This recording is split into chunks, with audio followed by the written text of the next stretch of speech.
فانطلقا حتى إذا ركبا في السفينة خرقها قال أخرقتها لتغرق أهلها لقد جئت شيئا إمرا قال ألم أقل إنك لن تستطيع معي صبرا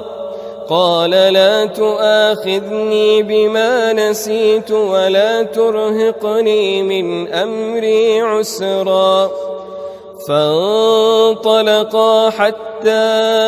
إذا لقيا غلاما فقتله قال أقتلت نفسا زكية بغير نفس لقد جئت شيئا نكرا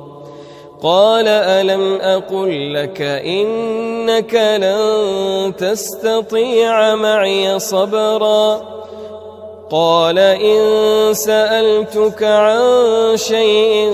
بعدها فلا تصاحبني قد بلغت من لدني عذرا فانطلقا حتى إذا أتيا أهل قرية استطعما أهلها فأبوا أن يضيفوهما فوجدا فيها جدارا يريد أن ينقض فأقامه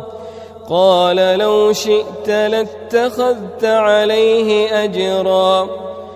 قال هذا فراق بيني وبينك سأنبئك بتأويل ما لم تستطع عليه صبرا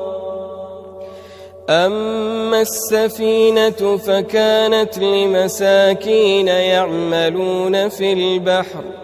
فأردت أن أعيبها وكان وراءهم ملك يأخذ كل سفينة غصبا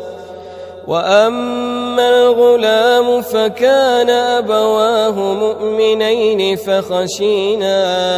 أن يرهقهما طغيانا وكفرا فأردنا أن يبدلهما ربهما خيرا منه زكاة وأقرب رحما وأما الجدار فكان لغلامين يتيمين في المدينة وكان تحته كنز